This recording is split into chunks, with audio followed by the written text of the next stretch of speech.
ஞானகுரு அவர்கள் அகஸ்தியனை பற்றி எண்ணிலடங்காத உபதேசங்கள் அளித்துள்ளார்கள். ஒவ்வொன்றுமே ஒவ்வொரு விதமான பேருண்மைகள் அதில் பொதிந்துள்ளது. இந்த உபதேசத்திலும் அதுபோன்ற மிக மிக நுண்ணிய உணர்வுலகத்தான் கொடுக்கின்றார்கள். ஆக முதல் நிலையாக அல்லது முதல் தரமாக அந்த அகஸ்தியன் உணர்வை உங்களுக்கு பெரும்படி செய்கின்றேன் என்று பல லட்சம் ஆண்டுகளுக்கு முன்பு வந்த அந்த அகஸ்தியமா மகரிஷியை நினைவு கொண்டு கொள்ளுங்கள்.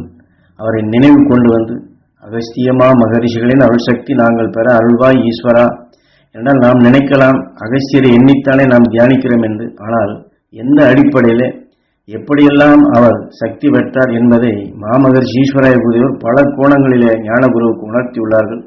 அந்த பல கோணங்களில் கொடுக்கப்பட்டதைத்தான் உபதேச வாயிலாக நமக்கு கொடுக்கின்றார்கள். அது அகஸ்தியன் எப்படி அந்த ஆற்றல்களை சிறுக சிறுக வளர்த்து கொண்டானோ அதையும் நாம் அவன் வழியிலே பெறுவதற்குத்தான் இந்த நுண்ணிய நிலைகளை நமக்கு எடுத்து காட்டுகின்றார்கள். அவன் தாய் கருவிலை பெற்ற சக்திகளை அவன் பிறந்த பின் பெற்ற சக்திகளையும் நாங்கள் பெற வேண்டும் ஈஸ்வரா என்று புருவ மத்தியிலே நம் உயிரான ஈஸ்வரனம் ஏற்கனவே சொன்னது போன்று நாம் அந்த சக்தி ஏங்கி பெறுதல் வேண்டும். அகஸ்தியன் விண்ணினுடைய ஆற்றலை தனக்குள் நுகர்ந்து உணர்வின் அறிவாக தனக்குள் உரு பெற்றதை விண்ணிலிருந்து வந்த உணர்வலைகளை தனக்குள் வளர்ச்சி பெற செய்த அந்த முதல் நிலைகளை அதை பெற வேண்டும் ஈஸ்வரா என்று ஏங்கி தியானிக்கும்படி சொல்லுகின்றார். அகஸ்திய தாய் கருவிலை பெற்ற சக்தியின் துணை கொண்டு குழந்தை பருவத்தில் முதலிலே விண்ணை நோக்கி பார்க்கும் பொழுது சூரியனை பார்க்கின்றார், கோள்களையும் பார்க்கின்றார், நட்சத்திரங்களையும் பார்க்கின்றார், அனைத்தையுமே உணர்கின்றார். அது அந்த பிரபஞ்சத்தின் உணர்வுகளை, இயக்கங்களை, அதிசயங்களை அவர் காணுகின்றார். ஆகவே ஏற்கனவே ஞானகுரு சொன்னது போன்று முதல் தரமாக அகஸ்தியன் விண்ணினுடைய ஆற்றலை எட்டி அது உற்று நோக்கி சூரியனையும் கோள்களையும் நட்சத்திரங்களையும் இந்த பிரபஞ்சத்தின் இயக்கத்தையும் அவன் கண்ட உணர்வுகளை அவன் முதலில் எப்படி கண்டானோ அந்த உணர்வலைகள் காற்றிலே பரவி இருப்பதை நாம் இழுத்து கவர்ந்து அதை தியானத்தின் மூலமாக பெரும்படி செய்கின்றார். அந்த பிரபஞ்சத்தின் அதிசயங்களை அகஸ்தியன் கண்டதை நாங்களும் காண வேண்டும் ஈஸ்வரா. அகஸ்தியன் குழந்தை பருவத்திலே விண்ணினுடைய ஆற்றலை கண்டு அது மகிழ்ச்சி வரும் உணர்வுகளாக வெளிப்படுத்துகின்றான். அது ஞானகுருவை சுட்டிக்காட்டி அதை நீங்கள் நுகரும் பொழுது உங்கள் உடலில் இருக்கக்கூடிய அணுக்கள் அனைத்தும் ஒரு புத்துயிர் பெற்றது போன்று ஆகின்றது. மகிழ்ச்சியான உணர்வுகள் உங்கள் உடலிலே பரவுகின்றது. என்றால் அகஸ்தியன் அதை கண்டு மகிழ்கின்றான். அவன் மகிழ்ச்சி அடைந்த அதே உணர்வுகள் அதே வித்தைத்தான் நமக்கும் பதிவு செய்கின்றார். அந்த மகிழ்ச்சியூட்டு உணர்வுகளை நாம் பெற வேண்டும். அந்த அகஸ்தியனின் அருளாற்றல்கள் நமக்குள் ஊடுருவி நெற்றியிலே, அதாவது நம் தலையில் நெற்றி பாகத்திலே ஒளியின் சுடராகவே அது தெரிய வரும் என்று ஞானகுரு உணர்த்துகின்றார். மாமகரிஷி ஈஸ்வராய குருதேவர் அகஸ்தியன் உணர்வுகளை தனக்குள் விளைய செய்து அந்த உணர்வின் அலையைத்தான் எமக்குள்ளும் பாய்ச்சினார். அகஸ்தியன் பார்த்த விண்ணுலக ஆற்றலை குருநாதர் நுகர்ந்து அவர் இன்று ஒளியின் நிலையாக சப்தரிஷி மண்டலமாக திகழ்ந்து கொண்டிருக்கின்றார். அந்த குருவின் மாமகரிஷி ஈஸ்வராய குருதேவன் துணையால் அகஸ்தியன் உணர்வுகளை நாமும் இப்பொழுது பெரும் தகுதி பெறுகின்றோம்.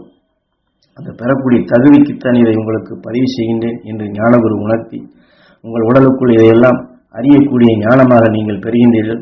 அந்த மெய்ஞானியாக மாறக்கூடிய தகுதியும் பெறுகின்றீர்கள். இப்பொழுது உங்கள் புருவ மத்தியிலும் உடலுக்குள்ளும் உடல் இருக்கக்கூடிய அணுக்களும் அந்த ஒளிக்கதிர்கள் அகஸ்தியன் பெற்ற அந்த பேரருள் பேரொளி அந்த ஒளிக்கதிர்கள் பரவுகின்றது. அந்த நெற்றியிலும் புருவ மத்தியிலும் உடலிலும் ஒவ்வொரு அணுக்களிலும் ஒளிக்கதிர்கள் பரவுவதை இப்பொழுது உங்களால் காண முடியும், உணர முடியும். இப்பொழுது உங்கள் உணர்வுகளே உயிரோடு ஒன்று ஒளியின் சரீரம் ஆவது போன்றே உங்களுக்குள் அந்த உணர்வுகள் தோன்றும் என்று சொல்லுகின்றார். அகஸ்தியன் குழந்தையாக இருக்கும் பொழுது தன் தாய் தந்தையை உற்று பார்க்கின்றான். அது மட்டுமல்ல, அவர்கள் உடலிலே பூசிய பச்சிலை மூலிகைகள் அருள் தாவரின சத்துக்களையும் அவன் நுகர்கின்றான். ஆக ஞானகுரு அவர்கள் இப்பொழுது அவர்கள் வாழ்ந்த காலத்திலே நினைவை செலுத்தும்படி சொல்லி அகஸ்தியர் அவருடைய தாய் தந்தையர் உடலிலே பூசிய அந்த பச்சிலைகள் வாசனைகள் மூலிகையினுடைய மனங்களை இழுத்து சுவாசிக்கும்படி செய்கின்றார். இப்பொழுது அந்த மனங்கள் நமக்குள் வருகின்றது. அதை இழுத்து நாம் சுவாசிக்கப்படும் பொழுது அந்த மனங்கள் நம் உடல் முழுவதும் பரவி ஏற்கனவே சொன்னது போன்றுதான் தலையிலிருந்து கால் வரை உடல் உறுப்புகளிலும் அந்த அகஸ்தியன் தாய் தந்தையர் பூசிய அந்த பச்சிலை மூலிகைகளின் மனங்கள் எங்கள் உடல் முழுவதும் படர வேண்டும். எங்கள் உடலில் இருக்கக்கூடிய ஜீவாணுக்கள் அனைத்தும் பெற வேண்டும் ஈஸ்வரா என்று அதை நாம் இழுத்து கவர்ந்து உடலிலே பரவச் செய்தால் உடலில் இருக்கக்கூடிய சர்வ பிணிகளையும் நோய்களையும் அது நீக்கச் செய்யும். அகஸ்தியன் அவன் தாய் தந்தையில்பால் நினைவை செலுத்தும் பொழுது அவர் எப்படி நுகர்ந்தாரோ, அவன் அதை நுகர்ந்து அவன் பேரானந்த நிலை கொண்டு மகிழ்ச்சி பெற்றானோ, அதை போன்று இப்பொழுது அந்த மனங்கள் அனைத்தும் நீங்கள் நுகர்வீர்கள். உங்கள் உடலுக்குள் அது படர்கின்றது. உங்களுக்குள் அறியாது சேர்ந்த கடுமையான தீமைகளையும் அது அடக்கும். மகிழ்ச்சி ஊட்டும் உணர்வுகள், அதாவது உங்கள் உடலில் இருக்கக்கூடிய எல்லா அணுக்களும் அந்த மகிழ்ச்சி பெறும். அந்த மகிழ்ச்சி ஊட்டும் உணர்வாக பேரானந்த நிலை பெறுவீர்கள்.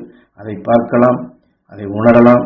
அகஸ்தியன் அண்டத்தின் அறிவை கண்டுணர்ந்து அதன் அறிவின் தொடராக அகஸ்தியன் வெளிப்படுத்திய அறிந்துணர்ந்த ஆற்றல் மிக்க சக்திகளை அனைவரும் பெற்று அகஸ்தியன் சென்ற பாதையிலே, அவன் சென்ற வழியிலேயே அருஞானம் பெற்ற வேண்டும். அருஞானம் அனைவரும் பெற வேண்டும்.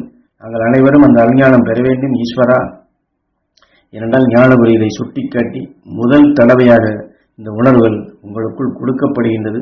அகஸ்தியன் அருள் மனங்களை நுகர்ந்தால் எத்தகைய நஞ்சினையும் நீங்கள் அடக்க முடியும், ஒளியின் சுடராக மாற்ற முடியும் என்று இதிலே வாக்கினை பதிவு செய்கின்றார்.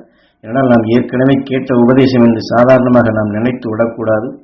ஒளியின் சரீரம் பெறும் நிலையிலும் நம் நெற்றியிலே, புருவ மத்தியிலே உடலில் இருக்கக்கூடிய அணுக்களை ஒளி சுடராக ஆகக்கூடிய சக்தியும், உடலில் இருக்கக்கூடிய அணுக்கள் அனைத்துமே நோய் நீக்கக்கூடிய சக்தி பெறுவதையும், நமக்குள் பேரானந்த நிலை, வாழ்க்கையில் எத்தனை நிலைகள் நாம் அல்லல் பட்டு கொண்டிருப்போம், துன்பப்பட்டு கொண்டிருப்போம், துயரப்பட்டு கொண்டிருப்போம்.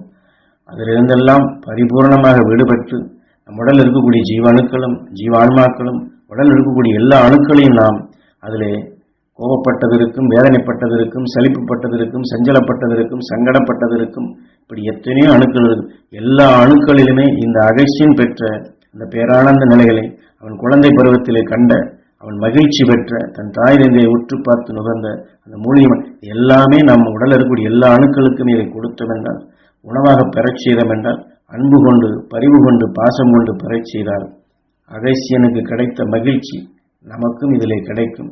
அந்த பேரானந்த நிலை நாம் பெற முடியும். அந்த பேரானந்த நிலை நீங்கள் பெற வேண்டும் என்றே இதை முதல் தடவையாக அகஸ்தியன் உணர்வுகளை உங்களுக்கு பெரும்படி செய்கின்றேன். நீங்கள் அந்த அருளாற்றலை வளர்த்துக் கொள்ளுங்கள். எத்தகைய நஞ்சையும் நீக்கக்கூடிய சக்தியாக பேரருள் பேரொழியாக மாறுங்கள் என்று ஞானகுரு அருள்வாக்காக அகஸ்தியன் உணர்வு நமக்கு பெரும்படி செய்கின்றார். அந்த அகஸ்தியமா மகர்ஷியை எண்ணி, ஞானகுருவை எண்ணி, மாமகர்ஷி ஈஸ்வராய குருவை எண்ணி, அந்த பேரருள் பேரொழியை, பேரானந்த நிலையை, பேரானந்த பெருமகிழ்ச்சியை நாம் உருவாக்குவோம். உயிரான ஈசனிடம் வேண்டி அடிக்கடி அகஸ்தியரை நினைவு கொண்டு வந்து இந்த ஆற்றலை நமக்குள் பெருக்கி என்றுமே மன மகிழ்ச்சியுடன் வாழ்வோம். அனைவரையும் மகிழ்ந்து வாழச் செய்வோம்.